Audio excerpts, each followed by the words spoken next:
As the diplomatic dispute between China and Canada continues to ramp up, China's warning its citizens now to exercise caution when traveling in this country. The warning, posted on WeChat, said travelers should pay close attention to the local security situation in Canada, citing, quote, frequent violent actions by police. This comes days after Canada updated its own travel advisory for Hong Kong, telling Canadians they may be at increased risk of arbitrary detention. Ottawa has also suspended its extradition treaty with Hong Kong after mainland China imposed a new national security law on the city. For more, I'm joined by Brian Lee Crowley. He's a managing director at the Macdonald-Laurier Institute, and he joins me from Ottawa. Brian, good to see you. Thanks so much for having me here. So is this an odd move by China, perhaps a tit-for-tat move, warning its citizens to exercise caution without really giving any further details as to why? Yes, absolutely. Clearly, the Chinese feel that they must match gesture for gesture whatever Canada does in our response to the arbitrary detention of the two Michaels, and obviously also in anything that has to do with Meng Wanzhou, the CFO of Huawei, who's being held to answer an extradition request from the United States in Vancouver. And every time anything happens on the Canadian end, the Chinese are very quick to respond with something that they regard as an equal gesture. And clearly, since the government of Canada has said that what's going on in Hong Kong violates the agreement by which Hong Kong was handed back to the Chinese, an agreement that Canada very much endorsed.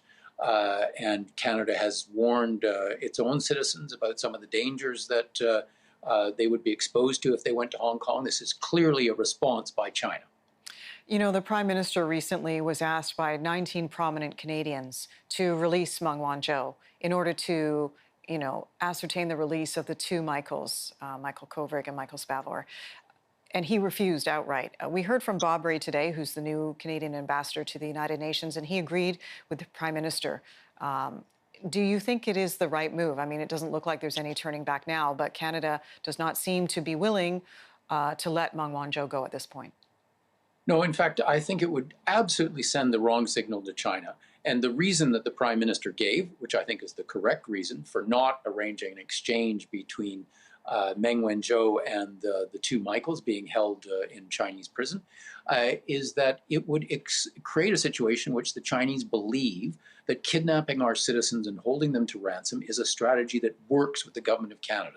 It would not only, in my view, it would not only result in the release of the two Michaels, it would endanger other Canadians who might be exposed to Chinese authorities at a time when China wanted to bring pressure to bear on Canada.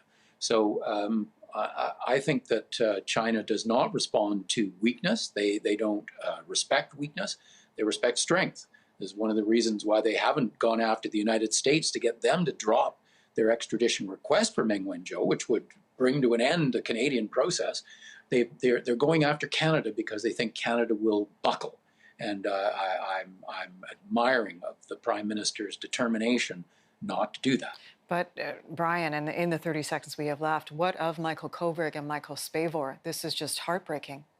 It's absolutely heartbreaking, but we must remember it is not the government of Canada that has put the two Michaels in this situation. It is the government of China, which is intentionally harming the interests of Canadian citizens in order to bring this country to heel. And we cannot make our foreign policy on that basis. I do appreciate your time and your insight today. Thank you. Thank you. Okay.